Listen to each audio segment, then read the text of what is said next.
कुन चाहिँ त्यहाँ चाहिँ कुन जाति छ मलाई भन्नुहोस् त त्यहाँ पनि क्षेत्रीय बाहुनको हालिमाली छ नि त्यहाँ के राई लिम्बूहरू चाहिँ त्यहाँ यो चाहिँ भएन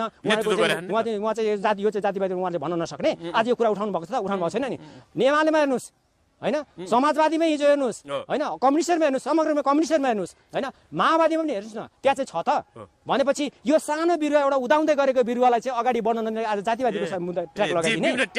यो ट्याग लगाइदिने यो मान्य हुँदैन हैन धेरै जोडिनु भएको छ अहिले पनि तपाईँ केन्द्रीय समितिमा पनि हाम्रो चाहिँ हुनुहुन्छ नि त क्षेत्रीय बाहुन समुदायको त्यहाँ हुनुहुन्छ नि त हैन भोलि आउँदै हुनुहुन्छ नयाँ पार्टी हो अहिले तत्काल थोरै हुनु हुन्छ हर्क सामैले रोकेको छैन कुनै जाति समुदायलाई यो पार्टीमा आउनको लागि बाटो रोकेको छैन उहाँले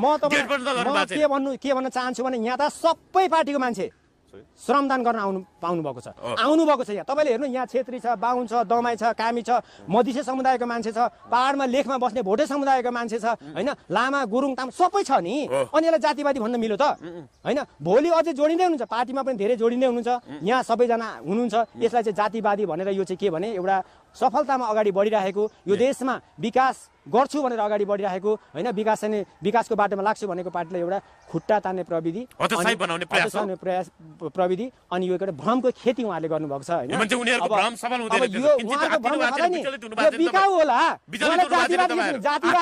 जातिवादी आज भन्नुहुन्छ उहाँको क्षणिकसँग बिकाउ होला सञ्चार माध्यमबाट सबैले हेर्दैनन् हैन रमाइलो मान मनोरञ्जन तर टिकाउ चाहिँ हुँदैन है यो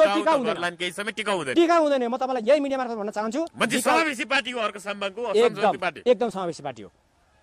अहिले पनि समावेशी पार्टी छ भोलि पनि हामी अझै विस्तृतमा समावेशी बनाएर लिएर जान्छौँ मान्छे नेतृत्व गर्न चाहने अगाडि आउँदा हुन्छ एकदम बाटो खुला छ अब जातिकै कुरा गर्नु पर्दा तपाईले के धरानमा हर्क साम्पाङले चाहिँ वर्षौंसम्म हैन यत्रो 3600 वर्ष भनौं न लोकतन्त्र आएको त्यो भन्दा अगाडिको त पञ्चायतको त कुरा नगर्नु अहिले लोकतन्त्र विकास हुन्छ यो देशमा भनेर लोकतन्त्र आउँदाखेरि 36 वर्षमा ल्याउन नसकेको पानी यही राज्य कोषबाट श्रमदानबाट 98 दिनमा पानी ल्याएको तपाईलाई रेकर्ड थाहा छ नि त्यो पानी लिएर आउनुभयो हैन त्यो पानी के क्षेत्रीय बाहुनलाई नपिनु भनेर भनेको छ त्यहाँको जनताले त्यो पानी पिएका छन् छैनन् किन जनजातिको छोराले को पहलमा ल्याएको पानी चाहिँ आज पिउँदै हुनुहुन्छ भने अनि त्यही मान्छे चाहिँ जो माथि बसेको छ व्यक्तिगत स्वार्थ पूरा गर्नको लागि आफ्नो पार्टीको स्वार्थ पूरा गर्नको लागि अनि जातिवादी भनेर साथ दिने यहाँ द्वन्द्व गराउन खोज्ने यो हैन मिलेर बसेको समुदायलाई जाति सद्भाव भड्काउने खेल भइरहेछ यो होशियार हुनुपर्छ यो गर्नु हुँदैन है यो गर्नु हुँदैन हामी भन्छौं हाम्रो पार्टीले कहिले पनि